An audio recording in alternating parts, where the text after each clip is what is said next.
So I'm sure this has to happen to you guys too. I got an old ancient forklift. It's started puking gas from places it shouldn't have been. So I take it apart and little seals are shot. I didn't keep it, but the original gasket, complete shit. So much grease on the engine, I have no clue what this engine is. I spent an hour on the gargling thing, doing the stuff, still fucking nowhere. But then I realized, holy fuck, it's the 21st century. Got some of this shit on Amazon stock, lasered up real quick. And most people have these little K20, 40 lasers, like 300 bucks. This little punk, I was like, how the hell am I gonna make this? I'm thinking of machining it out of rubber, freezing it in dry ice and alcohol, but I'm like, wait, there's an easier option. 3D printer.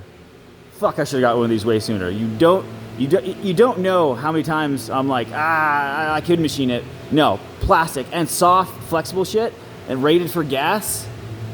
Fuck yeah.